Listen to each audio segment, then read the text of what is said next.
From 2Keto LLC, it's Keto Woman Podcast with Daisy Brackenhall.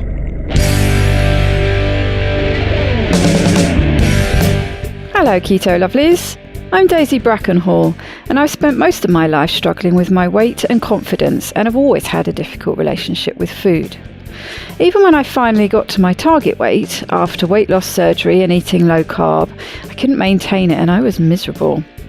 Keto has given me the freedom to fall in love with food again, without the constant gain, loss, guilt, virtue cycle of before. Health and happiness is where it's at now, running on fat. Welcome to the Keto Woman Podcast.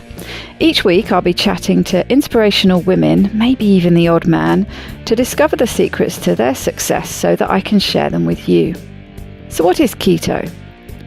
Keto is a way of eating that enables you to switch your body's main fuel source from sugar to fat.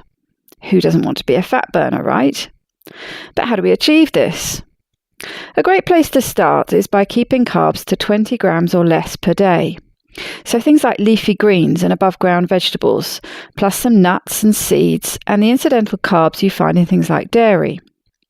Moderate protein scaled to your lean body mass, and then fat to satiety. Once you're in the swing of things, you can tweak it to suit you.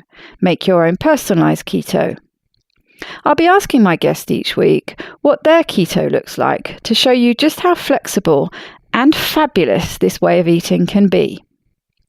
I'm not a doctor, and most of my guests won't be either, so we can't give you medical advice. It's always best to work with your own doctor because they know you and your medical history, and so have access to the bigger picture. This week's extraordinary woman is Nina Teicholz. Nina is an investigative science journalist and author. Her international bestseller, The Big Fat Surprise, has upended the conventional wisdom on dietary fat, especially saturated fat.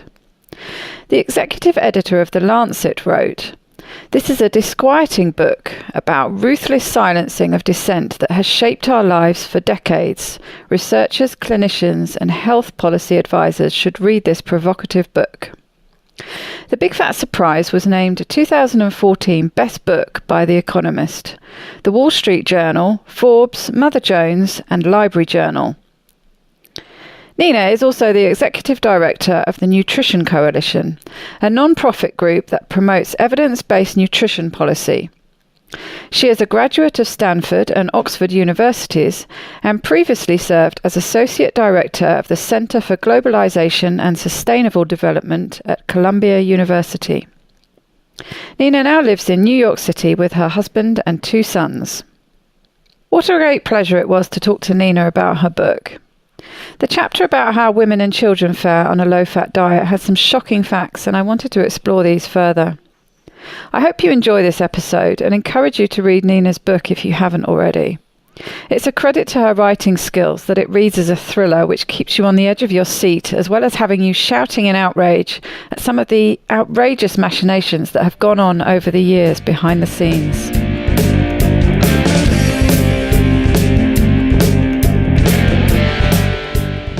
Welcome, Nina, to the Keto Woman Podcast. It's lovely to be talking to you today.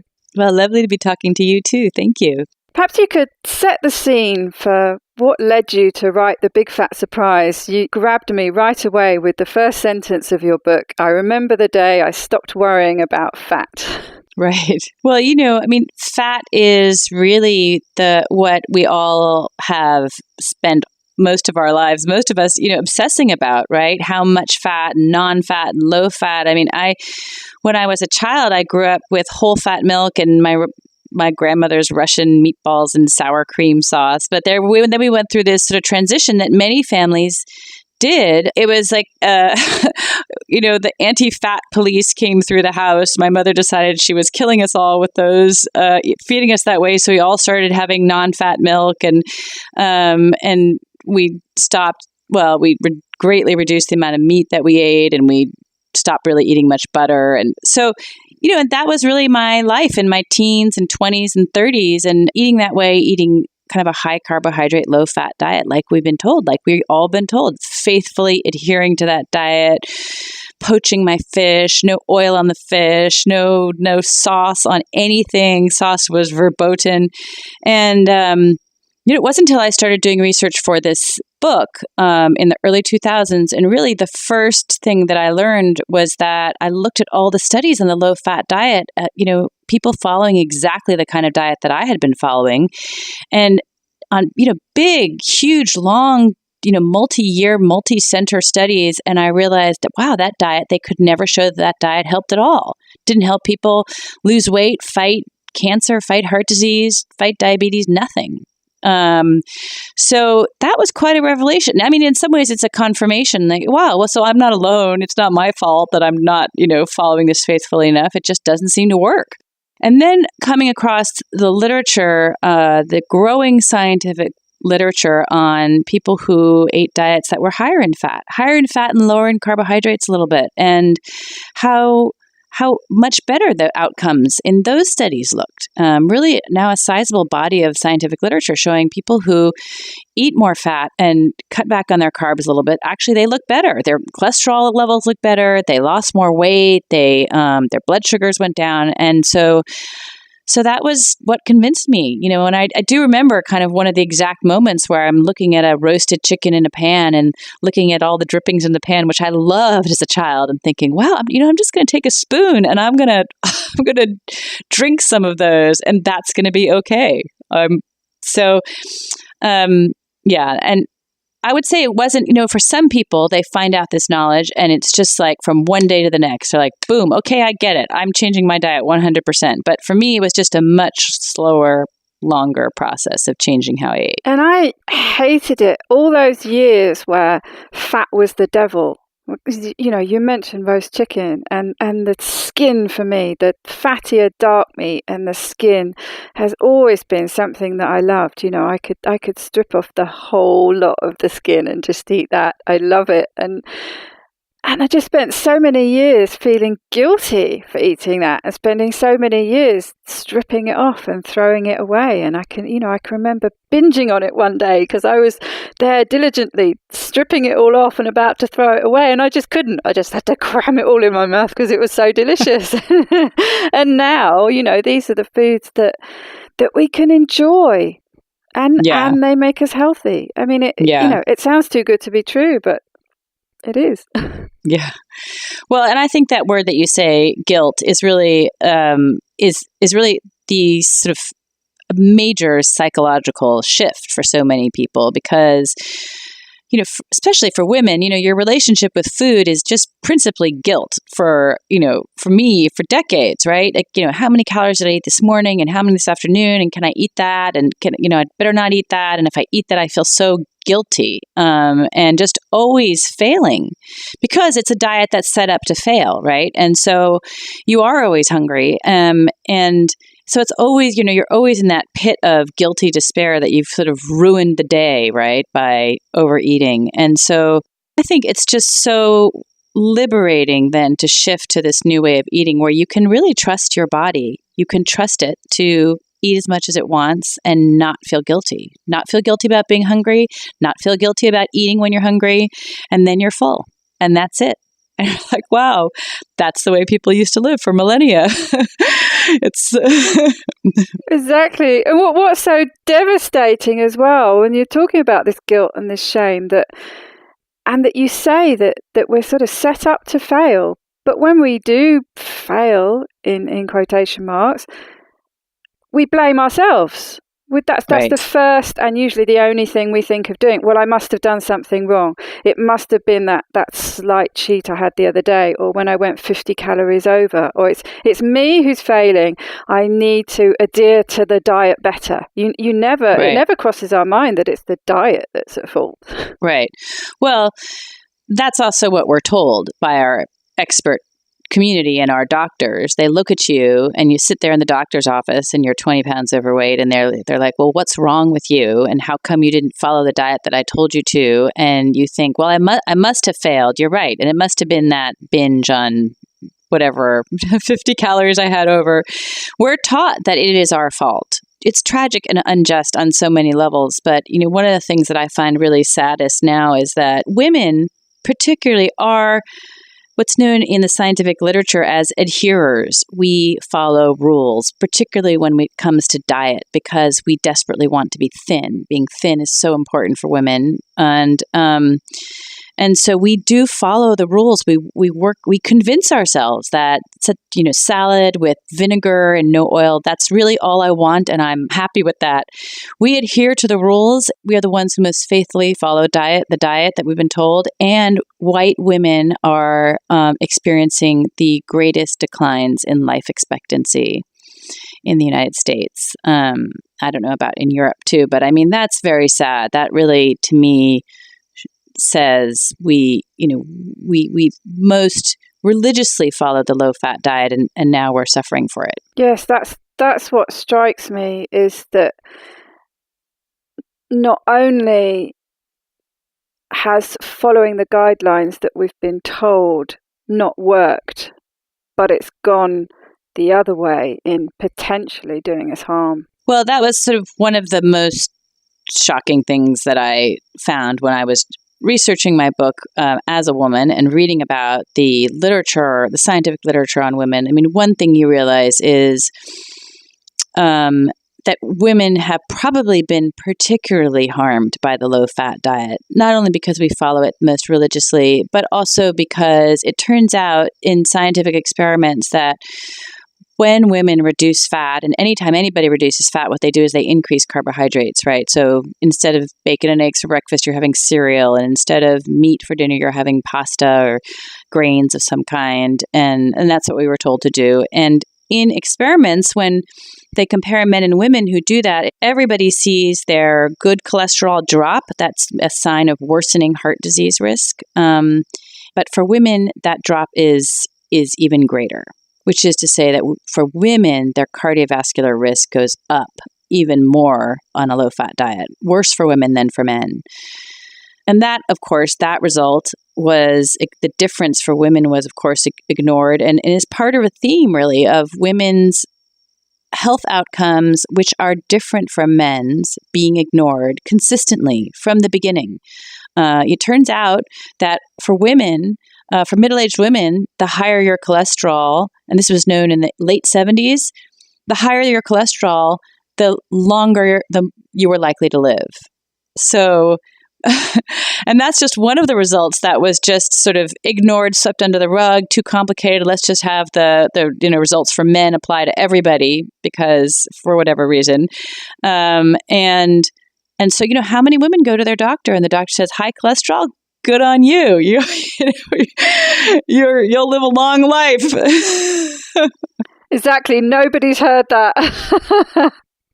No, I mean, that's what I found so shocking throughout the book. I was rereading it via audiobook, so I was listening to it while I was gardening, and I was literally shouting out loud with rage. Just the foundations that the ADA advice and recommendations are based on are so shaky, and it just seems absolutely flabbergasting that these foundations that are so shaky are then extrapolated to include women and children and end up being potentially damaging. Yeah, it is truly like maybe one of the, it's possibly like worse than any war crime. It's what's been inflicted on people, the suffering that, if you think about that, our guidelines very likely fueled the obesity and diabetes epidemics, if not actually caused them.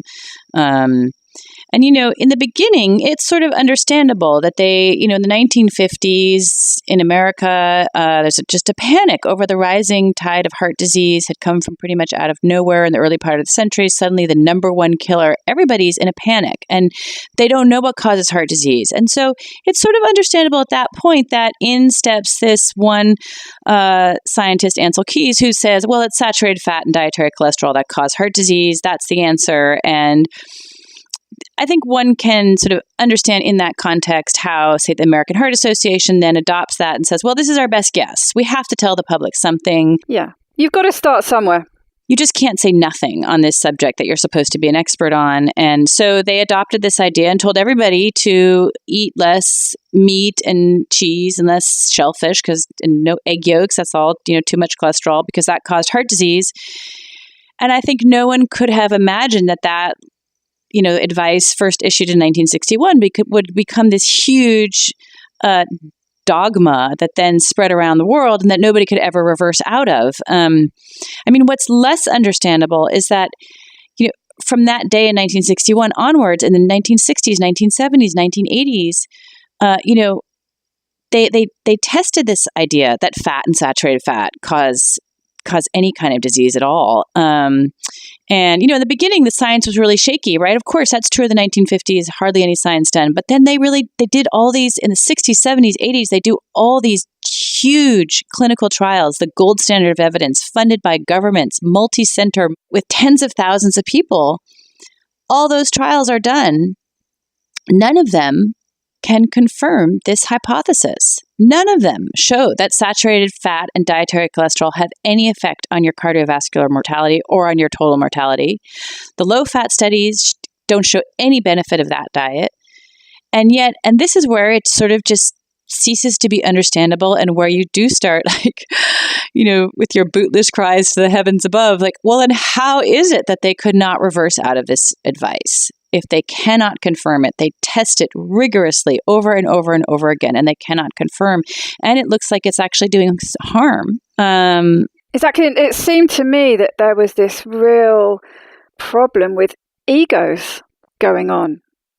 The egos of people who'd put forward these hypotheses and just didn't want to back down regardless. It just sounds like they refused to listen to anything coming in that came anywhere close to refuting their ideas. They just shut them down. Like Yudkin in Britain was shut down, wasn't he? With coming up with, actually, perhaps it's not fat, it's sugar that's the problem. Everyone, it seemed these people got so big and so powerful that they couldn't be refuted.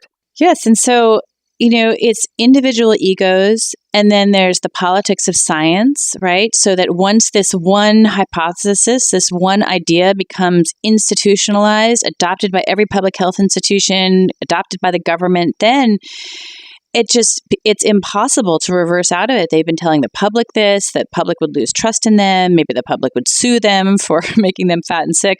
And so you have the institutionalization of these hypotheses. And then these results would come out. Imagine in the 1960s, the results comes out from the biggest ever test of saturated fats that they cause heart disease. And the results are, after 5.5 years of this experiment, the results are no effect. People who had the soy milk and the soy-filled cheese and the soy burgers, they did not see any reduction in cardiovascular risk after 5 years on this diet. And it was a pretty well-done study. It was done in mental hospitals, so it was pretty well controlled because they were feeding everybody all their food instead of just letting them roam free. At the end of that study, that was called the Minnesota Coronary Survey, they didn't publish those results for 16 years. And then when they did publish them, finally, they put them in this out-of-the-way journal that they knew that nutrition scientists wouldn't read. And then, much later, when a journalist asked them, the leaders of this study, well, why didn't you publish your results? They said, well, there was nothing wrong with the study. It was a government-funded study. But we were just so disappointed in the way it came out.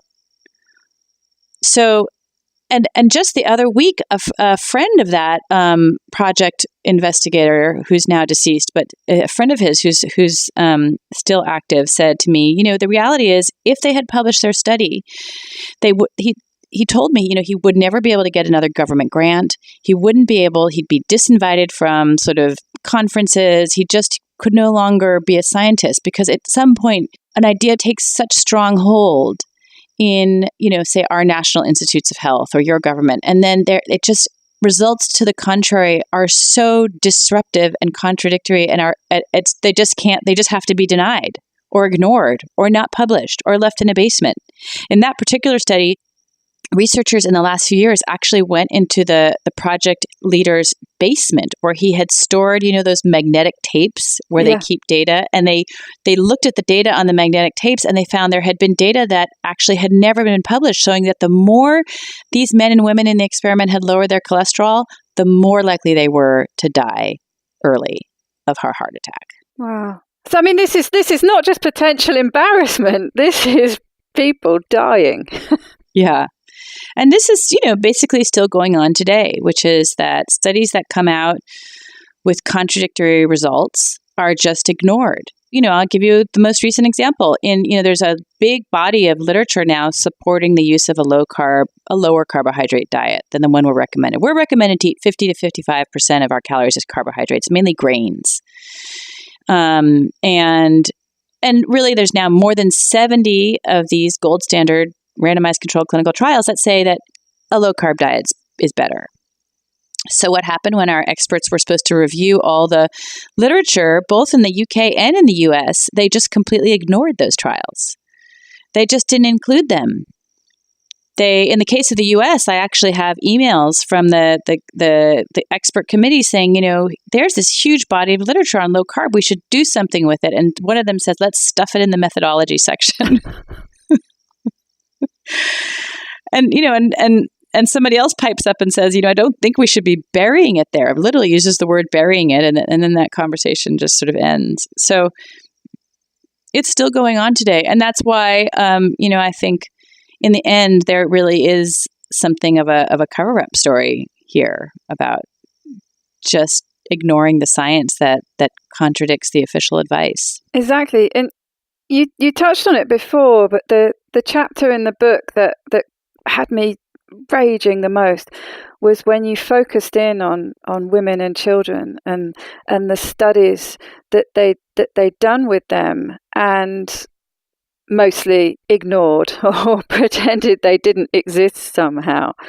And perhaps we could talk a bit more about those, because I found those results really shocking. Yeah, I when people tell me they get so angry reading my book that they have to put it down, and they almost always talk about the women and children section. And that's because all this advice that was designed for middle-aged men to avoid heart disease was then just rolled out for women and children based on zero evidence, right? They just decided to rope in women and children.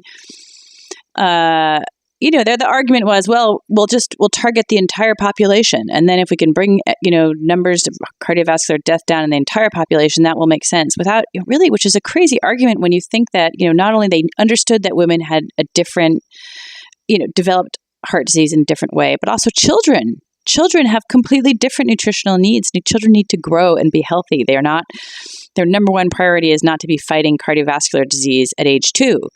But that was actually the thinking. Exactly. The sentence that jumped out to me was this obsession with starting out in a position of defense, like we need to prevent against cardiovascular disease from the minute they're born, which is crazy. No, you need to be focusing on making them strong and healthy and grow well. Right.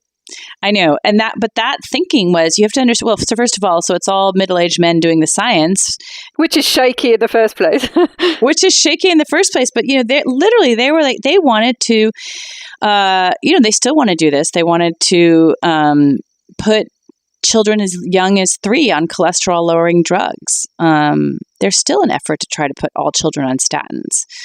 So it's just a bit of craziness because first of all, they were wrong about the diet that prevents cardiovascular disease to begin with, and then to impose that wrong diet on children for whom they have different priorities. Their priorities are growth. So they did test, there eventually were a few clinical trials that I tracked down that had been done on children, but none of them were on normal populations. One of them was on children who had exceptionally high LDL cholesterol. That's your bad cholesterol. And that's because they had some kind of, that's a genetic condition. But they used that study and tried to generalize it to all children based on this small, unusual group of children with a genetic problem. And then in another study, they compared this cholesterol-lowering diet where all the children were on soy milk or whatever, and they to children growing healthfully, and they found that the children on this alternative diet did grow okay, but they had to give them huge all these vitamin supplements, and it wasn't a natural healthy diet. And when I started to look at, the available data on growth statistics around the world and comparing different countries, it was quite clear that children on lower fat diets really do not grow as well in these countries. It was really the data looking internationally compared. It was really the children having, high milk and meat diets, the German children who were the tallest and looked the healthiest. And now we know that really children do need more fat to grow. And crucially, children need nutrients and minerals and vitamins to grow well, right? So just to give a tiny example, children need choline for the development of their brains, and they need lutein for the development of their eyes. And where are those two nutrients in abundance? In the yolk of an egg, not in the egg white. For all those people having egg white omelets and imposing those on their children, it's in the yolk. All the nutrients of the egg are in the yolk. Similarly, meat is an incredibly nutrient-dense food. Liver is the most nutrient-dense food on the planet. Clams have an incredibly high level of vitamin B12, which is crucial for the healthy growth of children. So we've all been ignoring this, and we've been told to put our children on, to follow the same kind of high grain diet that with low fat, and I think that our children, as a result, it's sad. I mean, the levels of disease that we see now. I was just saying to somebody the other day, I looked at my child, who's my younger child has grown up on since I've written my book. He grows up, he eats a lot of animal foods. And I noticed he had just tremendously rosy cheeks, especially compared to all of his classmates. And I thought, rosy cheeked, that's from a book out of the 1700s, or children used to be rosy cheeked, but they really aren't anymore. I think it's because of the way we eat differently. Yes, and it still seems to be that way. I mean, I've noticed certainly my niece and nephews, their parents have been giving them, whole milk and high fat foods. But I do notice that a lot of the snacks, especially as they start getting older, are very low fat. It's things like rice cakes and all these low fat, high grain foods that do still dominate the shelves. Well, or like little fruity snacks, like little gel fruits, or even just too much fruit in general. If you choose, fruit as every snack, that's quite a lot of fructose that is adding up. There's growing epidemic of children with fatty liver disease. Why is that? Well, fructose goes directly to your liver to be processed. Your liver, I mean, it's actually healthier to have a snack of cheese. Will fill you up, lower in sugar. Dare I say, even, salami is a great nutrient-dense snack, fills you up, does not cause cancer. For children, really, I think they are, there's a heavy fallout there that we're experiencing. And it is one way that I think people, even if for themselves they feel like they can't change their diet or there's too much cognitive dissonance, but for their children they can see that maybe there's a different way for them to eat. And really, you can just go back and read read your Jane Austen, or go back and read, even you read books from the 50s. The kids are all having bacon and eggs for breakfast, and just remember that's before the obesity and diabetes epidemics.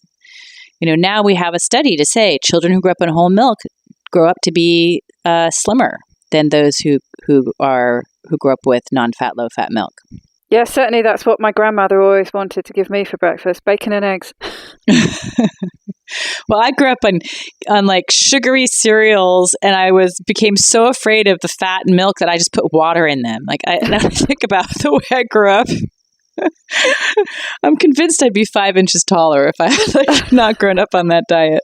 Yes, because I mean, it does really show in their growth, doesn't it? I thought it was interesting that the study that's mentioned in the book that compares infants in Gambia versus in Cambridge in the United Kingdom, where they were on different diets, and there was a difference, wasn't it, there in their growth development? Yes. I mean, so the infants in Gambia, I think, were on something like a 12 or 13% fat diet, and they really just, there was a failure to thrive. That was consistently found worldwide in countries anywhere where the percentage of fat consumption fell below about 23, 24%. You would see a failure to thrive in those children, compared to over 40% fat that was found in Germany, if I'm remembering correctly.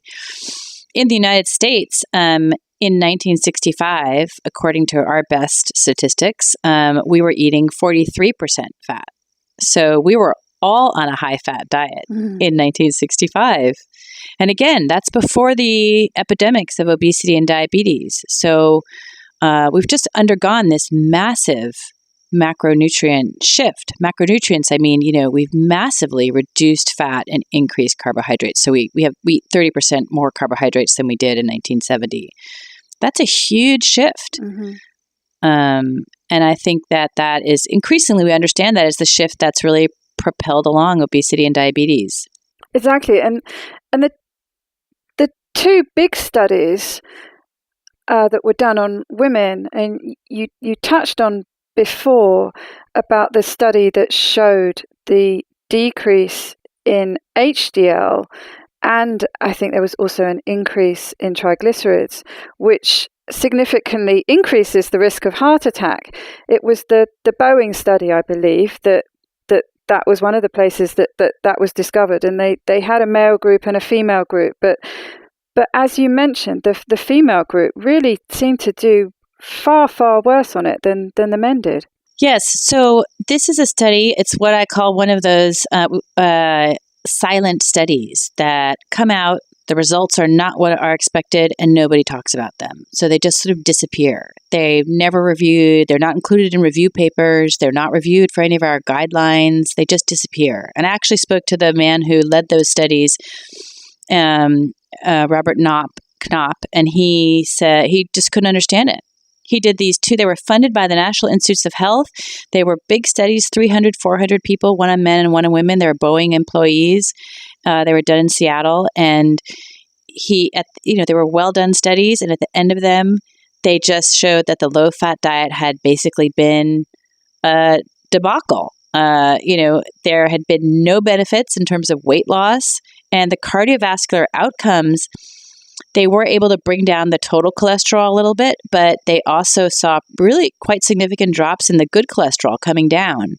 And that drop for the women was much worse than it was for the men. So, and as you say, triglycerides were rising because triglycerides are just fatty acids in your blood, and they are direct relation to how much carbs you're eating. So it's carbs that turn into fat in your blood, right? I mean, it seems like, it would be fat turns into fat, but that's not the way it is. Yeah, not fat. It's not fat that clogs your arteries. It's carbs that convert into fat. And so the women saw those triglycerides, their fatty acids go up, their good cholesterol fall, both signs of worsening cardiovascular risk, and they saw their outcomes looked worse than men. And that, of course, should have been, there should have been on the front page of every newspaper in the country. Women, the low-fat diet is dangerous for you.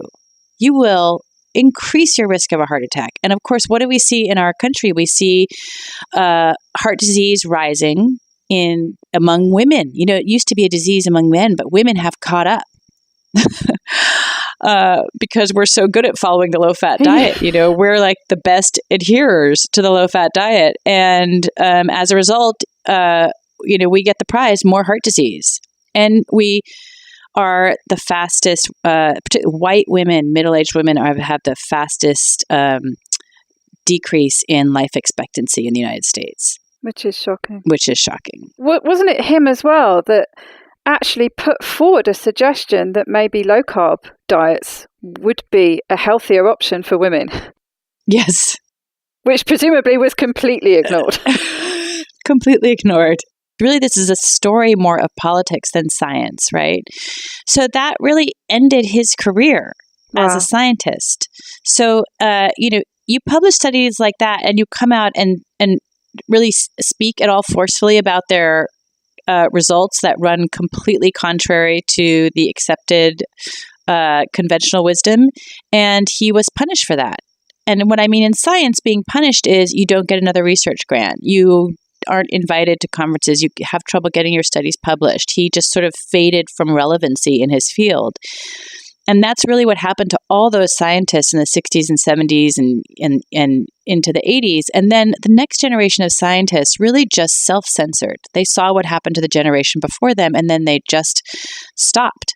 Like, well, I'm not touching fat because, that's a sure way to end my career. And in fact, when I started off my work doing research and calling up scientists in the early 2000s, I would pick up the phone and talk to people, and they would literally say, if you're going to talk about fat, I can't even have this conversation. I must admit, as I was reading the book, I was surprised at how many quotes you did get for that reason. You did get a lot of people to talk to you. Yeah, now I don't think I could sort of come out of the closet. But, I think people should talk about their research. I mean, it is, I did have quite a few people hang up on me when I would challenge them, because one of the things that scientists do is they, I think that you could, I don't want to say lie, but they don't represent their data at all in their conclusions. So their data says one thing and their conclusion says something totally different. And then when you would confront them on that, I did have scientists actually hang up on me, how dare you? But, it's just inconceivable that this could be science. This is the science that is guiding us, and these are the experts to whom we trust. But the science really is it just doesn't, it's nothing like the sort of science we would expect. So it is disheartening, but it has taught me now to pretty much distrust almost all nutrition science that I read and be very skeptical about it. Because in addition, something that we haven't even talked about is the whole influence of the food industry, which pays for science, and they pay to influence the science, and then they pay, they find their way into all kinds of they pay for websites to disseminate the science. I mean, there's just the heavy hand of the food companies in this whole story as well. Exactly. And when they're funding science, how can you completely believe the findings? But another study that I wanted to mention, because it's talked about a lot in all sorts of areas, is the Women's Health Institute study. Initiative. Initiative. Yes, sorry. Right. That is huge and discussed a lot. And they actually did a significant and lengthy study on a huge number of women, didn't they? To look at the low-fat diet. Yes. So what happened is in the late 1980s, I believe, that there were a number of meetings talking about how there's no data on women. How can we advise this diet for all Americans when really we have no data on women? That is wrong. They were correct. So they launched the largest nutrition study ever in the history of nutrition studies, called the Women's Health Initiative, on almost 49,000 women. And they basically just gave the women a copy of the U.S. dietary guidelines, that food pyramid. They told them, decrease your fat, less saturated fat, less cholesterol, less meat, non-fat dairy products, margarine instead of butter. And they did this in a number of different centers around the country. It cost $700 million to do this portion of the study. The women stayed on this diet for almost 8 years on average. And at the end of that, they came out with, it was primarily a cancer study. That was the primary outcome, to see if that diet would prevent cancer, because it was thought that fat caused cancer. So they followed them long enough to see who would get cancer. At the end of that study, they published their results in 2006, and there were 5 major papers that came out of it. It turned out that study, that women who had been on that diet for all those years saw no benefits in terms of getting diabetes, no prevention of cardiovascular disease, no prevention for any kind of cancer. And they had followed them for 3 or 4 kinds of cancer. And they weighed like a pound less than the control group.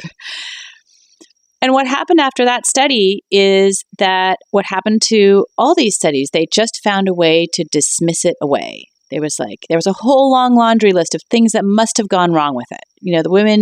The control group changed their diet along with the intervention group. So in the end, there weren't that many differences between them, or there was just a whole long list of reasons that study should be dismissed and ignored. And in fact, one of the things that I found out later when I went and researched our dietary guidelines was that no expert committee had ever used the Women's Health Initiative as evidence for formulating our dietary guidelines. In other words, that whole trial, that cost $700 million of taxpayer money to inform our nutrition policy, had never been considered for our nutrition policy. So what should have happened, like those Boeing studies where they should have said, look, the low-fat diet clearly doesn't work. We've tested it. We've tried it.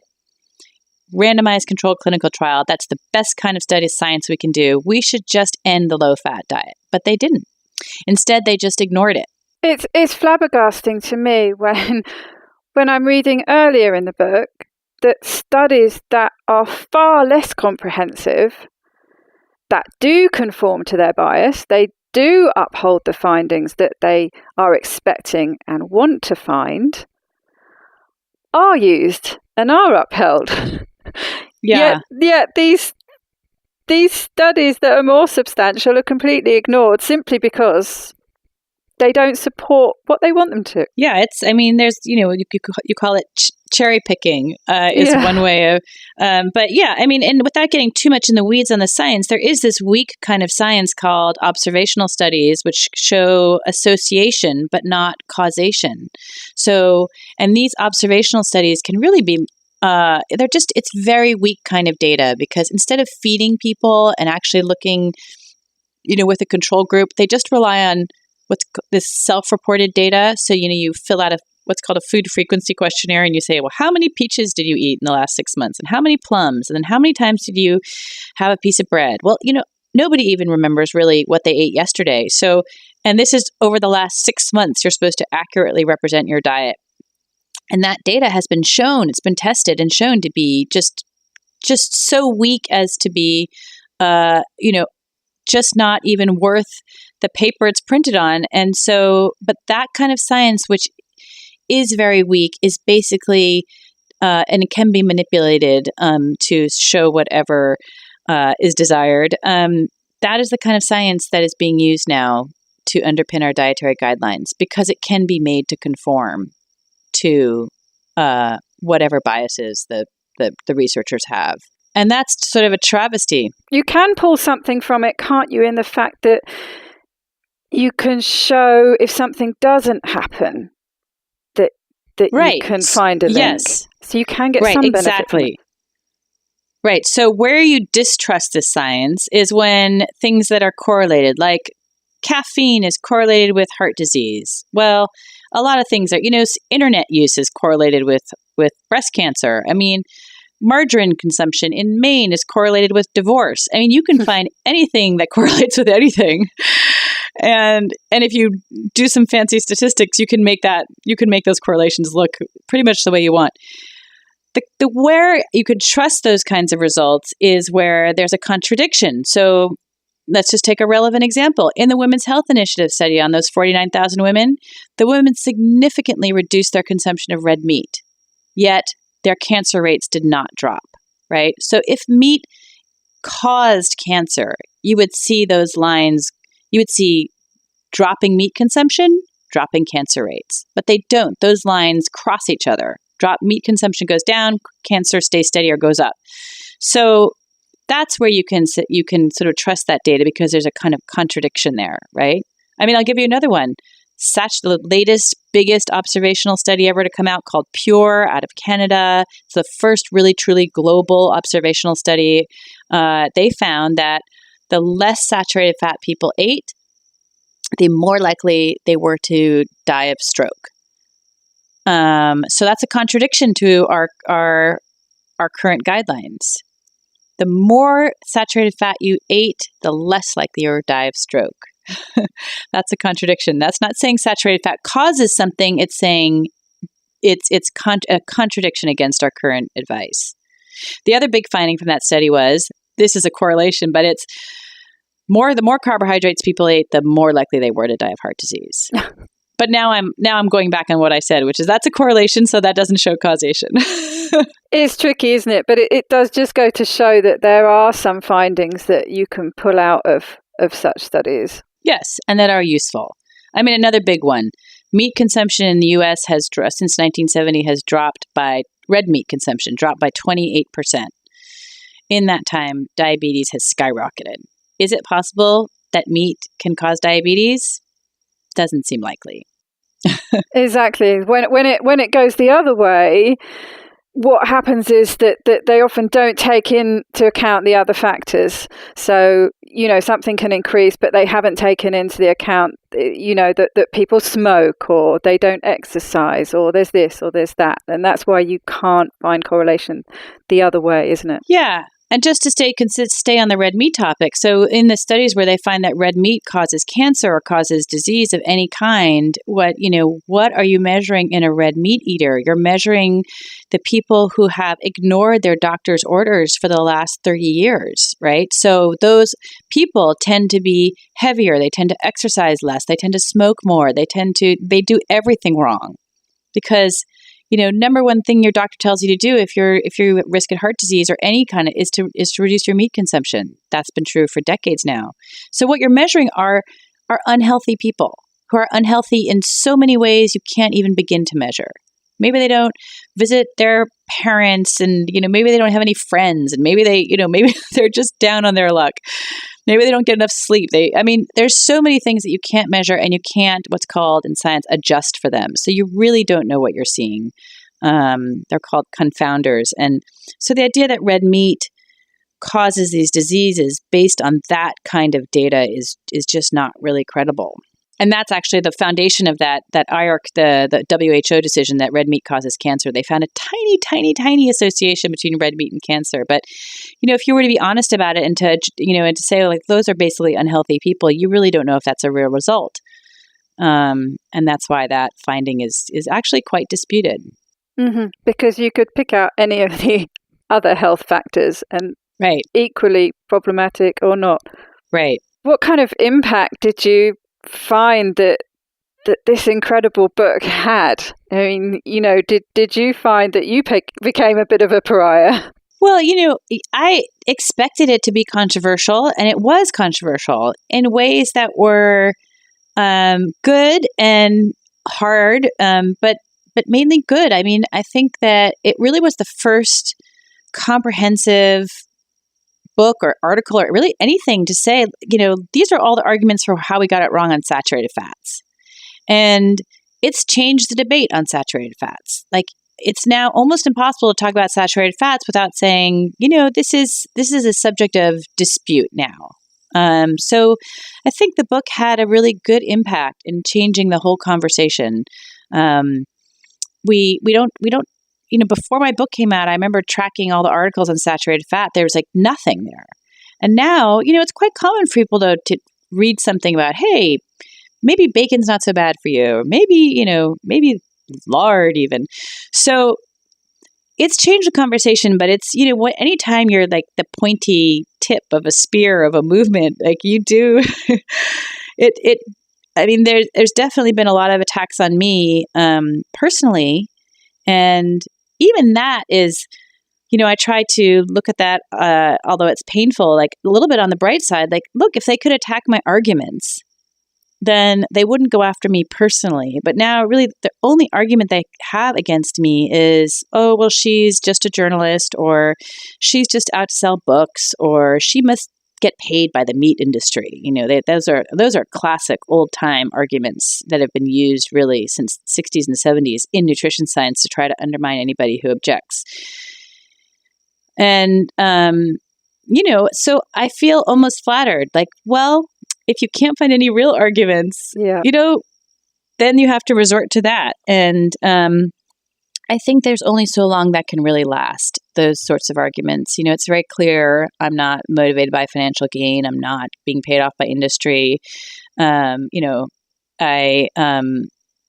And now, the British Medical Journal, the Lancet, the, top medical journals have all written about my book now. And I think, so I'm no longer, I am just a journalist, but I'm a journalist has quite a bit of the medical establishment sort of swinging behind me now. Mm-hmm. So it's still a battle. I would say that really now the battle lines are really drawn with the vegan activist movement, which is very powerful, very well funded, and they really don't want people eating animal foods at all. That's the opposite end of the scale, isn't it? It is, and they're so active, and they don't want people eating meat. They don't want saturated fats out of the bottle, because saturated fats have always been the rate limiting factor on why people don't eat so much meat and cheese. And so they don't want that saturated fat being let out of jail. So that's really, I think, where the battle lines are now. Now it's not just, animal welfare activists and environmentalists, and it's really sort of losing, it's just a battle that is sort of, it's truly in like the alt-fact universe. Let me just put it that way. It's really not based on a lot of, on science or data. It's just in a different sphere of debate. Exactly, because it's a credit to the way you work. That we discussed before, how before you publish your book, you tried to refute everything that you were saying. You made sure that those foundations were strong. You made sure that what you were saying was true. And, your approach was, well, if I try my hardest and I can't refute it, then I'm not going to have people criticizing me for that. And that's exactly what you found, isn't it? They can't criticize you for your work, because it stands, and all they can resort to is trying to attack you personally. Yeah. Well, I've grown a thick skin now, so even being just a journalist, and I think in some ways it is this continuation of trying to suppress the science, in the same way that scientists don't publish their results or bury them in a basement, or it's the same thing, which is trying to silence the science. If you can discredit the messenger, then you can silence the science that she talks about. And that is certainly, I think, their playbook. That's what they want to do. But it is a little bit now, it's not just me. There's just there's thousands of doctors all over the world now. The cat's out hundreds the bag. It's just out of the bag now. And even if you silence me, it's just being carried on by so many people now. And you're spreading the word further with the Nutrition Coalition. Well, so I did, I founded this not-for-profit group because when I realized that just my book alone would not cause all the scales to fall from everybody's eyes, as I had hoped, I founded a not-for-profit group called the Nutrition Coalition. And the idea was really to try to focus on the dietary guidelines in the United States, because they are so powerful. They're followed by nations all over the world. They are so important in determining what people think is a healthy diet. They really influence everything. They're just downloaded by every doctor, nutritionist, dietitian, nutrition. You think, I don't get my dietary advice from a government website, but they're just downloaded to all the health professionals working on the front lines, every nurse. So, and they're widely considered the gold standard. And they're really not, for the reasons I told you. They buried the low carb literature, for example. They never reviewed any of those trials we discussed, for example. So our goal is to try to educate policymakers so that they understand what's gone wrong with the dietary guidelines. It's not the fault of average people themselves that they're fat and sick, but rather that they have been given the wrong advice, and that has to be fixed. So that's the work that group is doing. And there's a wealth of information on the site. There are lots of studies listed and all sorts of things. You can go there and read more. Yeah, it's nutritioncoalition.us for anybody who wants to go. And there's information there. There's a newsletter that we send out. And yeah, I think it's really important. It's important because for people listening, I mean, it's one thing you try to fix your own health. That's obviously your health, the health of your family. That's just number one priority. But then there's still like, well, what is the food you get at a hospital? And what about your elderly parent in a nursing home? And what about your child at school? And what about the military that's fighting for you? And by the way, we have an obesity problem in the military, and then we can't find enough fit people to fight. And in all these arenas, all of that is controlled by our dietary guidelines. So they just have to change. They have to, at the very least, they have to just at least allow there to be a low carb option. Mm-hmm. Just instead of saying this is right now, the official line is that is a dangerous fad diet. And it's not. It's supported by a large body of scientific literature. And so that should just be one option, right? So, and a few other things I could think of, like no more caps on saturated fats. Well, if anyone can get those guidelines changed, I'm sure it's you. Thanks for your confidence. But it does take a village. Of course. And you've got plenty of really good people working with you, haven't you? Well, I encourage everybody to go and sign up and be a part of it, because it really will take everybody speaking out. And so, yeah. For the future, for our children. Yeah, the more numbers, we will affect change eventually. Well, it's been fantastic talking to you today, Nina. I wonder if you could wrap up with a top tip for our listeners. Well, since you mentioned this at the beginning of the show, I've been thinking about this in the back of my mind. I think the best tip that I could offer for people in terms of eating is the one that I learned, which is that when you are craving sugar, which we all do, right? How many of us are really beyond sugar? Eat fat instead. That was one of the best things that I learned, where, that late afternoon, I'll just have something sweet. Just eat something fatty instead. It works every time. Even just a bowl of whipped cream even, or, you can be anything, but it's fat that really kills your sugar cravings. So, practical tip. What it actually does is satisfy those cravings rather than feed them. Because, of course, If you listen to the cravings and eat sugar, you're going to have another craving half an hour later. Right, exactly. But I think people just don't know. They just, when you're hungry, you get so frazzled. Mm-hmm. So you just have to have a store of really great high-fat things in your your pantry. Perfect. Well, it's been a pleasure talking to you today. Thank you so much. And I look forward to meeting you at Keto Fest. Thank you. I look forward to meeting you too. And thanks for having me on. Pleasure.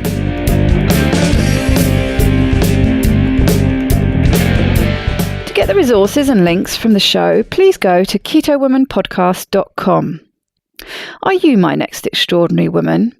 Maybe you've got an idea for a show, a topic you want to hear about. Let me know how I can tickle your earbuds by dropping me a line at daisy@ketowomanpodcast.com. If you fancy joining me on this exciting adventure and want to help me create new episodes, please go to my Patreon page at patreon.com/ketowoman, or simply hit the support button on the Keto Woman podcast website. It's thanks to the two keto dudes that I'm hosting this podcast. So please consider heading to their Patreon page at patreon.2keto.com and help them bring you more podcasts like this one.